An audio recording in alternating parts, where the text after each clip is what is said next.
Hi guys, आप लोग कैसे हैं। मैं मोहम्मद मिकाइल अंसारी और आप लोगों का मेरे इस यूट्यूब चैनल स्टडी मित्र मिकाइल में वेलकम है। दोस्तों, जैसा कि हम लोगों ने शुरू किया है how to translate into English, जो कि ट्रांसलेशन की बहुत ही अच्छी बुक है और जो हमें हिंदी से इंग्लिश में ट्रांसलेट करने सिखाती है। और दोस्तों, यह किताब आर.पी. सिन्हा के द्वारा लिखा गया है। और दोस्तों, आज हम लोग फ्रेश न्यू चैप्टर शुरू कर रहा है 27, जिसका टॉपिक तो अलग अलग है, इसीलिए जिस स्ट्रक्चर में जो चीज़ का यूज रहेगा वही टॉपिक हम लोग नाम देंगे। ठीक है, तो आज जो है दोस्तों हमारा स्ट्रक्चर नंबर 1 यानी कि पहला स्ट्रक्चर है जिसमें हम लोग पढ़ेंगे द या अल्दो का यूज।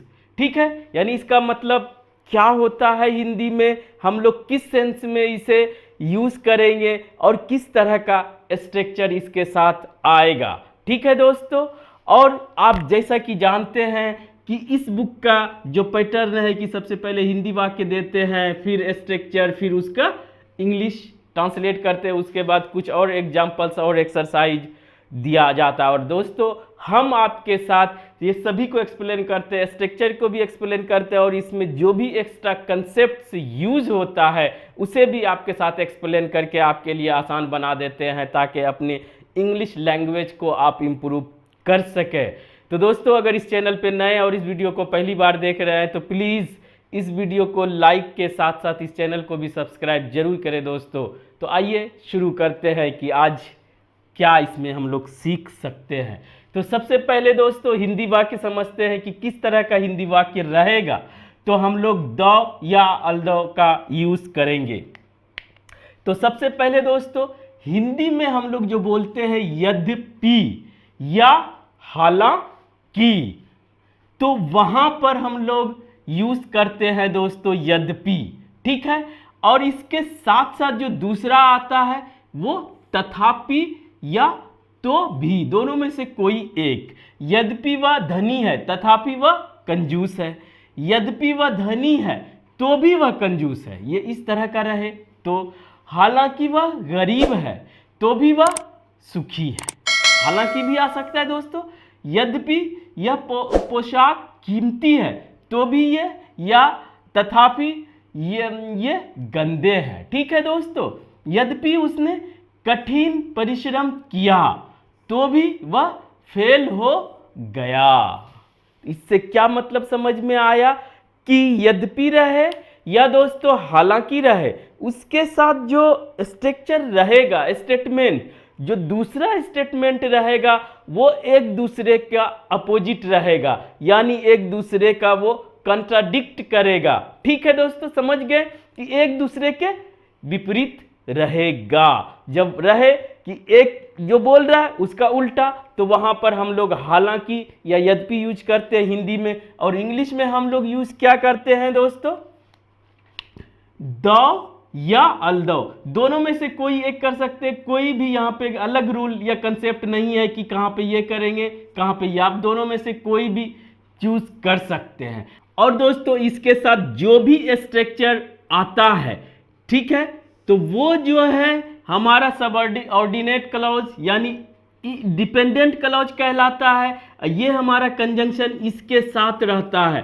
ठीक है दोस्तों, बाद में जो आता है जो इंडिपेंडेंट या प्रिंसिपल क्लॉज होता है, और बीच में तो भी या तथापि का हमारा इससे कोमा से ही काम चल जाता है। ठीक है दोस्तों, अब आइए, अगर द या अल्दो का मतलब तो आप समझ गए दोस्तों, या तो यद्यपि रहे या हालांकि रहे। ठीक है दोस्तों, जो कि एक दूसरे का अपोजिट सेंस वाले स्टेटमेंट को जोड़ने का काम करता है। ठीक है, जो कि हिंदी से हम लोग समझ गए कि अपोजिट सेंस, यानी कि जो भी इसका विपरीत रहे, या कॉन्ट्रास्ट मीन्स विरोधाभासी। ठीक है, चाहे विपरीत रहे या विरोध करे, विरोधाभासी, दोनों को जोड़ने के लिए हम लोग द या अल्दो का यूज करते हैं। क्लियर, अब आसानी से आप बना सकते हैं इसे दोस्तों। ठीक है, जैसे यद्यपि वह धनी है तथापि या तो भी वह कंजूस है, यानी धनी है तो इसका क्या होना चाहिए कि वह कंजूस नहीं होना चाहिए, लेकिन है। इसीलिए ये एक दूसरे के अपोजिट सेंस को दिखाने के लिए हम लोग दो या अल्दो का यूज करते हैं। दो he is rich, simple sentence दोस्तों रहेगा हमारा, कोई इसमें नहीं रहेगा, जैसा कहेगा उस तरह का, चाहे वो टेंस पे हो, चाहे वॉइस पे हो, चाहे जनरल बातें हो, जिस तरह का भी हो, ये उस तरह का हम लोग बनाएंगे। दो सिर्फ इसके साथ आएगा जो कि हमारा स्ट्रक्चर रहेगा, ठीक है। उसके बाद में दोस्तों कोमा से ही सिर्फ ही इज अ माइजर, ठीक है। तो दो he is rich, he is a माइजर। यहां पर एक कंफ्यूजन हो सकता है कि रिच के पहले आ नहीं है, माइजर के पहले आ है। तो दोस्तों यह एक एडजेक्टिव है और एडजेक्टिव के पहले ए, एन या सिंगुलर या प्लूरल नहीं होता है, क्लियर। लेकिन माइजर में हमारा ये जो होता है ये हमारा नाउन है और एक की जब बात कर रहे हैं तो ये दिया जाता है, ठीक है दोस्तों, ये समझ गए। अब आइए दूसरा, यद्यपि वह गरीब है तो भी वह सुखी है।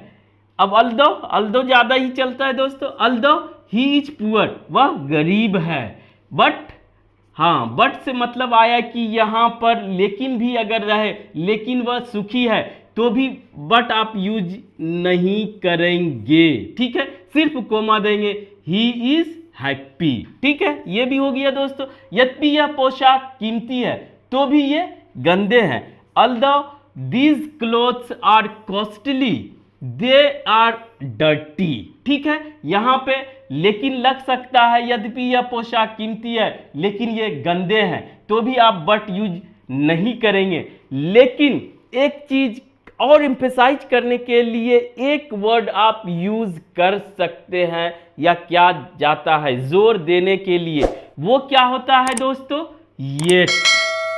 येट दे आर डर्टी यहां पे की, लेकिन ये गंदा है, तो बट के जगह आप येट यूज कर सकते हैं, क्लियर। ये भी कंसेप्ट, यद्यपि उसने कठिन परिश्रम किया तो भी वह फेल कर गया, although he worked hard, past indefinite यानी पास्ट टेंस की बात है, ही फेल्ड। यहां पर भी येट अगर जोरदार बनाना हो तो आप येट का यूज कर सकते हैं, लेकिन बट का यूज नहीं करेंगे, सिर्फ कोमा से काम चल जाएगा। इस तरह से दोस्तों हम लोग अगर इसके और एग्जाम्पल्स को बना लेते हैं, इसके एक्सरसाइज को बना लेते हैं, तो हमारा अल्दो से रिलेटेड कोई भी कंफ्यूजन नहीं बचेगा।